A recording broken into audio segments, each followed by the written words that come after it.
13화도 감탄이 나오게 만드는 연출, 대본과 연기들이었습니다. 제발 끝나지 말아라 하는 바람을 가지고 몰입하며 시청했습니다. 솔직히 사고 싶은 차는 아니잖아요.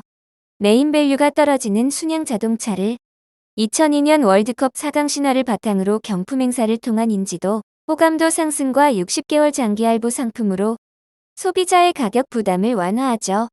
이 과정에서 필요한 순양카드를 인수하고 14화 예고에서 보여줬듯이 카드 대란이 일어나기 전 진영기에게 매각해버려 또 크게 한 방 먹일 예정인가 봅니다. 아무리 진영기 포함 삼형제들이 전문가를 대동하여 날고 뛰어도 미래를 알고 있는 진도준을 이기진 못하죠. 제가 과거로 간다면 무엇을 할 수 있을까? 잠시 망상해보았지만 오늘 아침에 먹은 메뉴도 기억이 가물가물이라 윤현우가 똑똑했기에 가능한 일인 것 같습니다. 진양철 회장은 순양 자동차의 마케팅이 실패로 돌아가면 진도준이 금융지주사 사장이 되는데 걸림돌이 될 것을 우려합니다. 비록 순양 자동차가 자신의 과오로 남게 되더라도 진도준을 위해 순양 자동차를 매각하려 하죠. 하지만 진도준은 당연히 마케팅의 성공을 확신했기에 진양철에게 내기를 제안하며 자동차는 전자다라는 진양철의 선견지명을 온 세상이 인정하게 될 거라 장담합니다. 진양철 자신을 위하는 사람은 진도준밖에 없다고 느낀 진양철은 유원장을 고치게 되는데요. 막상 공개된 유원장엔 진도준의 몫은 하나도 없었습니다. 이건 상상도 못했네요. 역시 작가님 천재이십니다. 드림스 컴트루. 아무것도 안 남기고 진도준이 진짜로 순양을 모두 자기 힘으로 사기를 원했던 걸까요? 꿈은 이루어진다. 당신의 꿈을 응원합니다. 이렇게요. 14화 예고에서 진도준에게 따로 유산이라며 이양재가 전해주던데 과연 뭘까요? 그 와중에 진영준에게 상속해준 반교 운중동 땅이 귀에 쏙 들어오네요. 부러울 뿐입니다.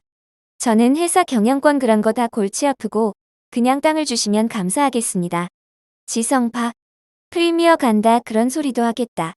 진윤기네 가족이 월드컵을 같이 응원하며 신나하는 모습을 보니 미소가 지어집니다.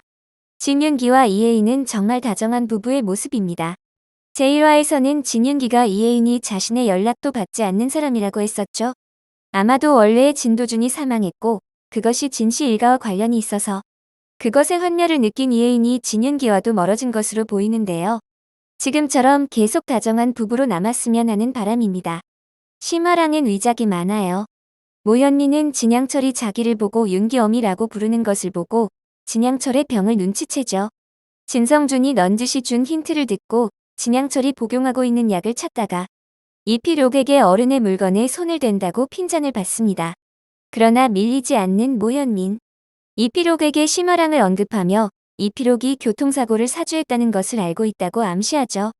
이필옥은 심화랑을 통해 조성한 비자금으로 순양생명 지분 17%를 소유하고 있습니다. 진양철의 상속으로 순양지주회사 지분을 나눠 갖게 된 진씨 형제들은 경영권을 방어하기엔 이필옥의 지분이 필요하죠. 잠시 이필옥의 파워가 느껴지나 했는데 서민영 검사의 교통사고 수사가 이루어지면서 참고인 소환 조사를 받게 되고 교통사고 사주의 결정적 증거를 가지고 있는 진도준에게 순양생명 지분을 넘길 수밖에 없어집니다. 내 자식 밥그릇 뺏어가는 꼴은 못 본다. 다른 사람은 몰라도 진영기만은 이해해줄 줄 알았는데 진영기마저도 진성준 몫인 순양을 진도준에게 넘겨버린 이필옥을 용서 못한다 합니다. 심지어 서민영 검사에게 교통사고의 수사 의뢰를 하면서 결정적 증거를 진도준이 가지고 있다고까지 말합니다. 돈 앞에 어머니도 없나 봅니다. 언젠간 진성준에게 진영기도 같은 취급을 받지 않을까요? 1화에서 진영기가 쓰러져도 그저 쳐다보고 있기만 했던 진성준이었죠. 이제 이필옥은 남편도 자식도 재산도 다 잃게 되는군요. 재벌집 우아하신 안방마님이 노년을 평안히 보내실 수 있었는데 불쌍해 보이기도 합니다. 그러나 결국 본인이 벌인 일이죠. 진양철과 진도준을 살해하려 했고 검찰 조사를 저지하기 위해 서민영을 위해하려 했어요. 이제 자신의 죄를 알고 있는 사람이 진영기, 진성준, 모현민으로 점점 늘어나니 더 이상 죄를 덮을 수 없을 것 같습니다. 14화 예고에서 진영기와 진동기가 잠시 연합하는 것으로 보이지만 또 서로 배신할 것 같습니다. 각각의 캐릭터들이 다 살아있고 연기들이 디테일해서 등장인물들이 다 귀여워 보입니다. 회차를 거듭할수록 느슨해지지 않고 재미가 있는데요. 결말이 매우 기대가 됩니다. 설마 윤현우가 총에 맞아 바닷가로 떨어져서 죽어가는 순간 진양철의 전기를 토대로 환각에 빠져 이 모든 이야기를 만들어낸 건 아니겠죠? 윤현우가 왜 진도준으로 2회차 삶을 살고 있는 것인지 그 연결고리가 설명이 될지가 궁금합니다. 다음 화에서 다시 돌아오겠습니다. 오늘도 좋은 하루 보내세요. 감사합니다.